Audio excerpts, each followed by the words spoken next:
The Exit That Saved My Life. Welcome to Soft Girl Era, hosted by LeAnne Dolce, pronounced Dolce like sweet softness whispered in French. This is the sacred space where strong Black women unlearn survival, rediscover softness, and reclaim the joy, rest, and freedom they deserve without guilt, without apology, and without explanation. Recently, I had the profound honor of sitting down with Fornesia Brewster, a woman whose wisdom and courage have helped countless people understand that choosing yourself isn't selfish, it's survival. Fornesia has dedicated her life to guiding others through the hardest decision many of us will ever face, the decision to walk away from what's breaking us. Her work is changing lives, giving people permission to release what no longer serves them and teaching them how to do it with grace, strategy, and self love. She's not just talking about boundaries, she's showing people how to build them without burning bridges, how to exit with dignity, and how to never look back at what was slowly killing them. Today, I'm sharing the insights from our conversation because what Fornesia taught me, what she's teaching all of us, is that sometimes the most radical act of love you can offer yourself is the courage to leave. Here's what nobody tells you about walking away. They don't tell you that it's not dramatic. It's not a door slam or a middle finger in the air. Most of the time, it's quiet. It's you sitting in your car in a parking lot, realizing you can't do this anymore. It's you staring at your phone, knowing you need to have a conversation that will change everything.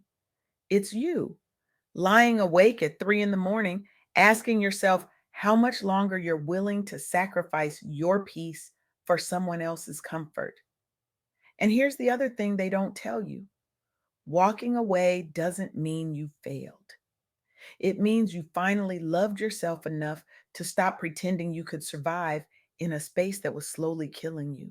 Let me say that again because I need you to hear it. Walking away is not failure. Walking away is an act of self love.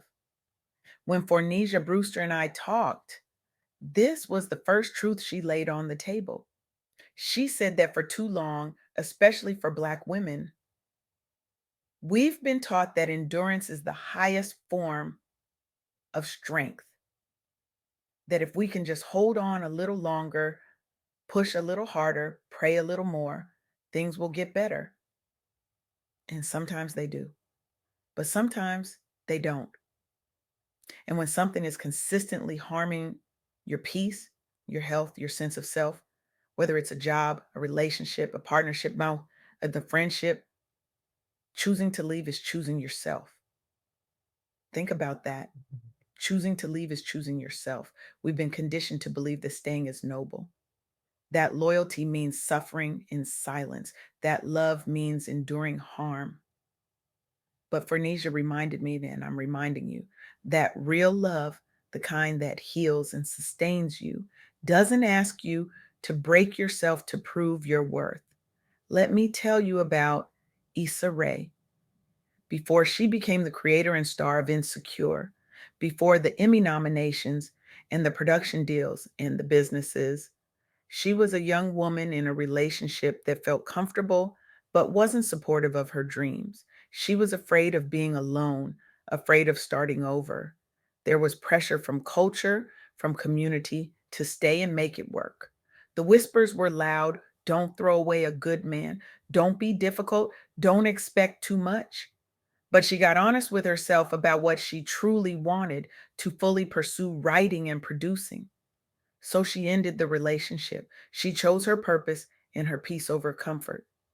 And listen, this wasn't easy. This wasn't some empowered montage moment. This was a woman sitting with fear, with doubt, with the very real possibility that she might be making the biggest mistake of her life. But she wasn't. She redirected that energy into creating The Misadventures of Awkward Black Girl, a web series that went viral and led to a major HBO deal. She built Hooray Media, launched Hilltop Coffee and Kitchen, and became a voice for nuanced portrayals of Black women on television. She has spoken openly about how walking away from what didn't fit made space for the life and love she truly wanted.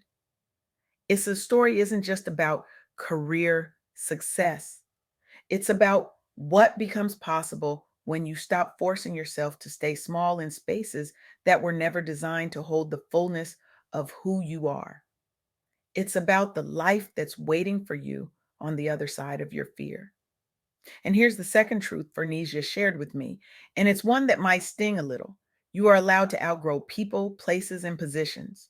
Growth will sometimes mean that the version of you who accepted chaos, disrespect, or survival mode can no longer exist in the same spaces. And that's not disloyalty, that's evolution. We act like outgrowing something is a betrayal. Like if we change, we're abandoning the people or places that knew us before. But here's what I've learned and what Fornesia confirmed: the people and places that truly love you will celebrate your growth, not punish you for it. And the ones that can't, they were never meant to come with you into this next season. Bozoma St. John knows this intimately. She's a high profile marketing executive who has worked at PepsiCo, Beats, Apple Music, Uber, Netflix, and Endeavor. She's been named to multiple most powerful women and most creative people in business lists. On paper, her life looked like a masterpiece. But behind the accolades, she was drowning. She faced toxic work cultures where her voice and values were not fully honored. She endured personal grief, including the loss of her husband and daughter, while working in demanding executive roles that didn't care if she was breaking inside.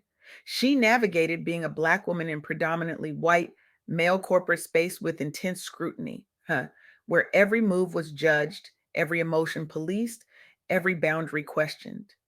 And instead of staying for the clout, for the title, for the salary, for the LinkedIn flex, she chose to resign multiple times. She recentered her life and career around joy, authenticity, and impact. She used therapy, community, and storytelling to process trauma and redefine success on her own terms. Bozoma published a memoir called The Urgent Life, where she details choosing herself in the face of loss and pressure. She became a visible example that Black women can walk away from dream jobs that drain them. Her story has encouraged Black professionals to evaluate whether their work environments are worthy of them. She normalized conversations about grief, trauma, and boundaries in corporate life, especially for Black women. And here's what I want you to understand: Bazoma didn't walk away because she was weak. She walked away because she was strong enough to know that her peace mattered more than her position. She understood that no amount of money, no title, no corner office was worth losing herself. But here's where it gets real. And this is the third truth Fornesia emphasized: you need a plan, not just courage to walk away well. Loving yourself enough to leave also means preparing emotionally, financially, and spiritually so you can walk away safely, strategically, and without going back to what broke you.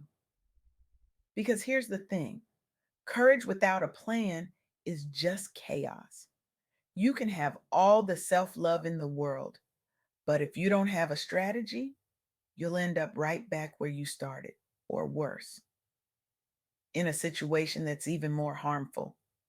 Walking away isn't just about the exit, it's about the landing. Minda Harts understands this deeply. She's a former fundraising executive who spent over a decade in corporate America, repeatedly being the only one in the room, the only Black woman at the table, the only one whose hair was a topic of conversation, the only one whose tone was constantly policed, the only one who had to code switch just to survive a Tuesday morning meeting.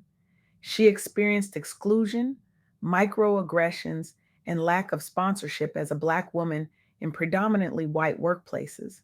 She struggled with the emotional and mental toll of constantly code switching and surviving harmful environments. She saw that traditional lean in career advice did not address the specific realities of Black women at work. That advice was written for women who didn't have to prove their humanity before proving their competence. So she chose to leave her corporate role rather than continue enduring chronic racial trauma. But she didn't just leave. She didn't storm out with a resignation letter and a dream. She founded the Memo LLC, a career development company for women of color. She wrote the memo, What Women of Color Need to Know to Secure a Seat at the Table, centering strategies tailored to Black and Brown women.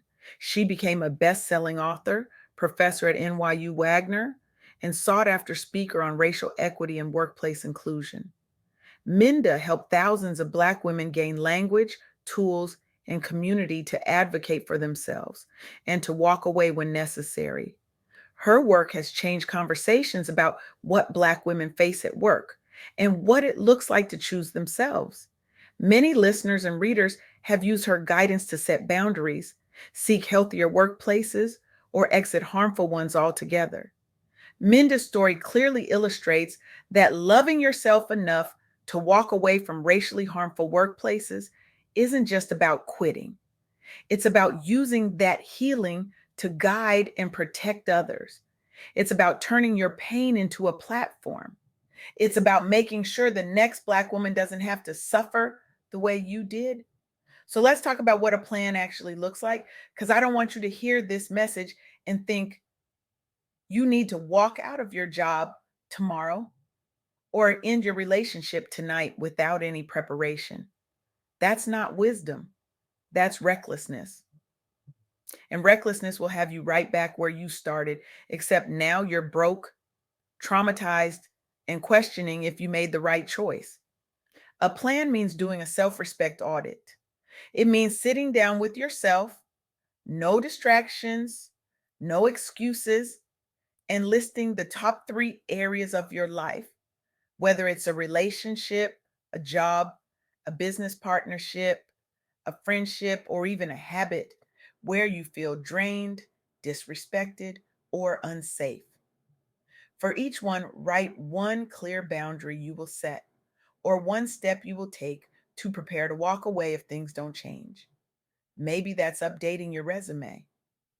Maybe it's starting a savings cushion. Maybe it's having an honest conversation. Maybe it's seeking therapy or counseling. Maybe it's researching your legal rights. Maybe it's telling one trusted friend what you're planning so you have accountability and support. A plan means committing to one concrete action in the next 7 days that moves you closer to peace and farther from what's harming you. Not next month, not when you feel ready, next week. Because the truth is, you'll never feel fully ready, but you can be prepared. Because here's what Fornesia Brewster helped me understand through our conversation: walking away isn't about running from something, it's about running towards yourself. It's about reclaiming the version of you that got buried under expectations, obligations, and other people's definitions of who you should be. It's about remembering who you were before the world told you to be smaller, quieter, more convenient. And I know this is hard. I know that for many of us, especially as Black women, we've been taught that we don't get to choose ourselves. We've been taught that we exist to serve, to sacrifice, to hold everyone else together while we fall apart. We've been taught that softness is weakness, that rest is laziness, that boundaries are selfishness. But what if we've been taught wrong? What if the strongest thing you can do is admit that you're tired? What if the bravest thing you can do is say, I deserve better than this? What if the most loving thing you can do for yourself and for everyone who depends on you is to finally put yourself first? This is what Soft Girl Era is all about. It's about unlearning survival and relearning how to live. It's about dropping the superwoman cape and embracing the softness, the rest, the joy that you've been denying yourself for far too long. It's about understanding that you don't have to earn your peace. You don't have to justify your boundaries. You don't have to apologize for choosing yourself. So here's what I need you to do, not tomorrow, not next week, right now. I need you to identify one thing in your life that's costing you your peace. One relationship, one job, one habit, one obligation, one person, one pattern, just one. And I need you to ask yourself, if I love myself the way I claim I do, would I still be here? If the answer is no, then it's time to make a plan. It's time to set a boundary. It's time to have the conversation. It's time to update the resume. It's time to start the savings account. It's time to call the therapist. It's time to tell someone you trust what you're planning. Because the truth is that the life you're meant to live is waiting for you on the other side of your fear. The peace you're craving is on the other side of your courage. The joy you deserve is on the other side of your decision to finally choose yourself. And when you do, when you finally love yourself enough to leave what's breaking you, you're not just changing your life, you're giving every woman watching you permission to do the same. You're showing your daughter that she doesn't have to stay where she's not valued. You're showing your sister that she doesn't have to endure what's harming her. You're showing yourself that you were always worth saving. So walk away, set the boundary, choose yourself, and watch what becomes possible when you finally do. Because the exit that feels like an ending, that's actually the beginning of the life you were always meant to live.